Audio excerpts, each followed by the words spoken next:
Le procès dans l'affaire Le Procureur contre Laurent Gbagbo et Charles Blé Goudet s'est ouvert à la Cour pénale internationale à La Haye, aux Pays-Bas, le 28 janvier 2016, devant la Chambre de première instance 1, qui est composée de Monsieur le juge Kuno Tarfusser, juge président, Madame la juge Olga Herrera Carbucha et Monsieur le juge Geoffrey Henderson.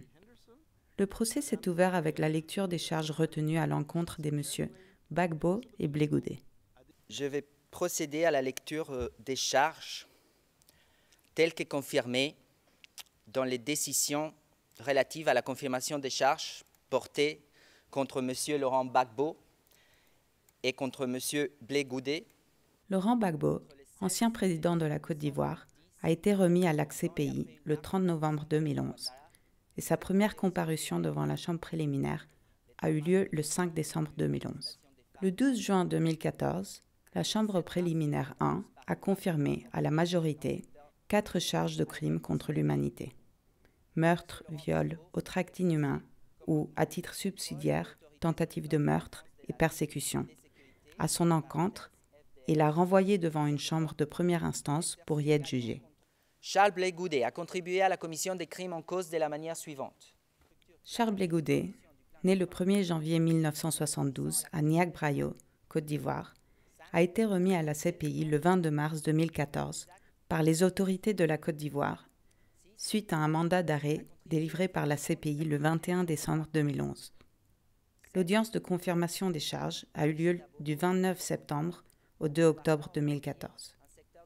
Le 11 décembre 2014, la Chambre préliminaire 1 a confirmé 4 charges de crimes contre l'humanité qui constituent le meurtre, le viol, les autres actes inhumains ou à titre subsidiaire la tentative de meurtre et la persécution à l'encontre de M. Blé Goudet et l'a renvoyé en procès devant une chambre de première instance. Monsieur Laurent Gbagbo, comprenez-vous la nature des charges?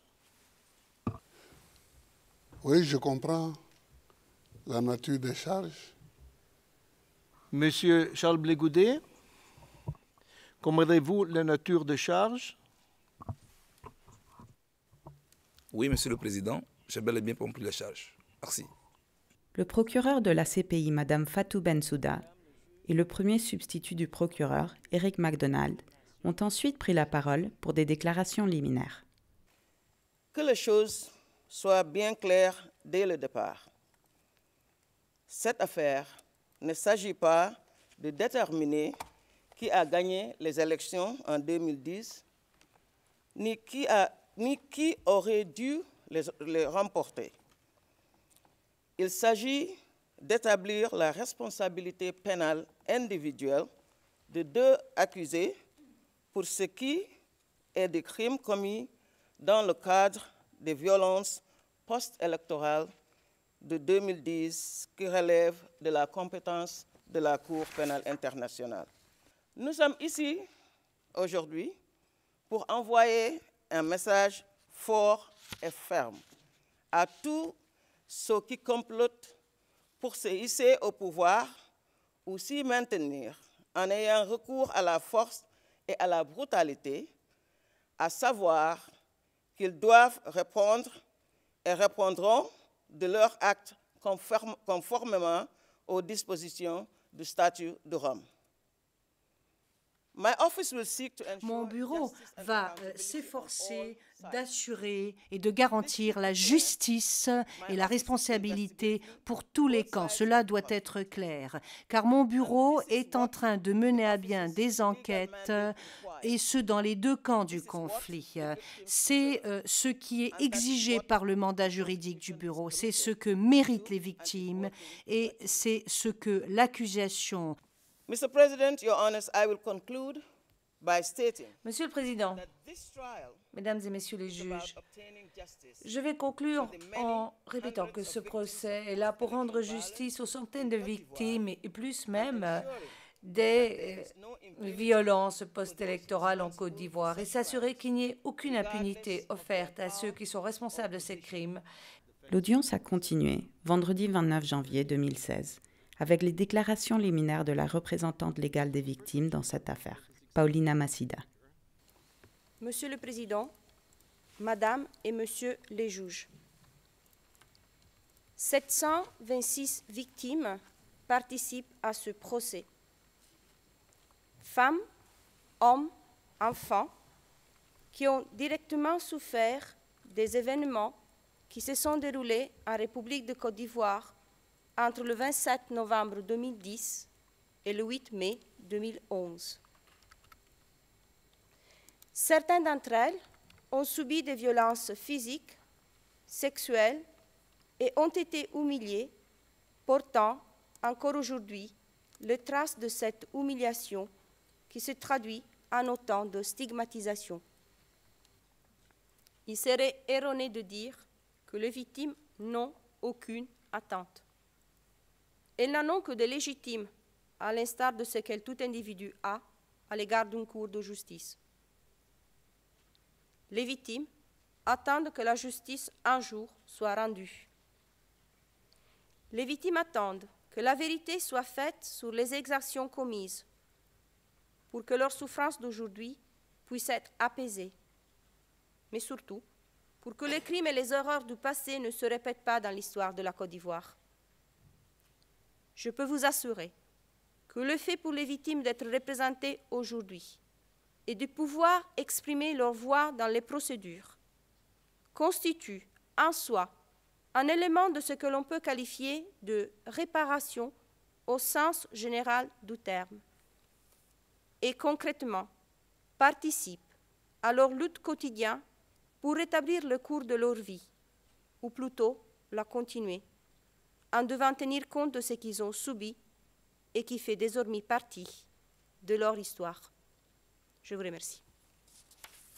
Les déclarations liminaires des équipes de la défense des accusés ont commencé le lundi 1er février.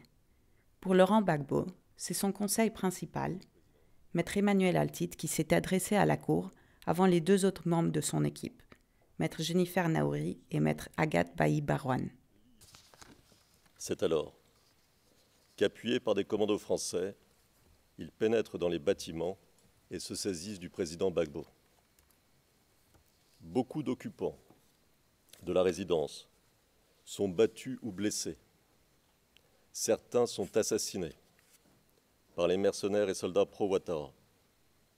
D'autres sauvés in extremis par des soldats français.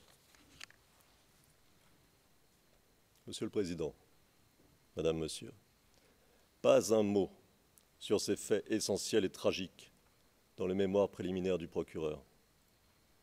Pas un mot dans son discours d'ouverture sur l'implication militaire française. Le président Gbagbo, comme le savent tous les Ivoiriens et tous les Africains, est un démocrate, un vrai démocrate, un homme qui a lutté toute sa vie pour l'instauration de la démocratie, le promoteur du multipartisme en Côte d'Ivoire, un homme qui aura préféré la prison et l'exil aux compromissions, un homme qui n'a jamais transigé avec ses principes, un homme qui sait que pour construire un pays, il faut imaginer un vivre ensemble. Pour la première fois dans l'histoire des relations internationales,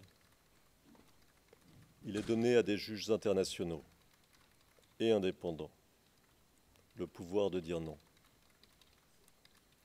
le pouvoir de condamner les manœuvres d'intérêts économiques et politiques puissants, le pouvoir de condamner la corruption dont ils se nourrissent, le pouvoir de condamner le mépris dans lequel ces intérêts tiennent les institutions des pays.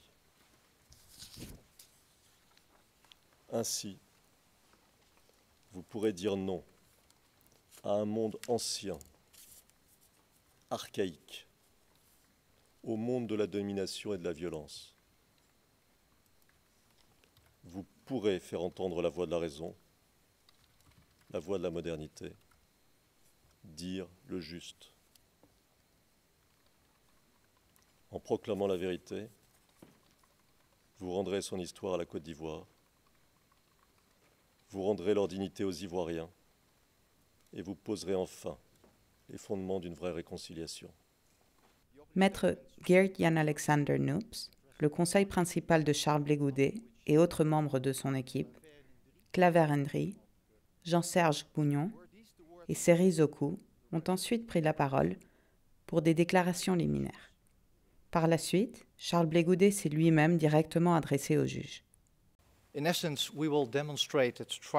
Et pour mettre un terme à cela, je vous dirais que nous allons fondamentalement vous prouver lors du procès que M. Blé Goudet n'avait pas ce contrôle général sur les groupes mentionnés dans la présentation PowerPoint. Il n'a pas convoqué de réunions ou de manifestations.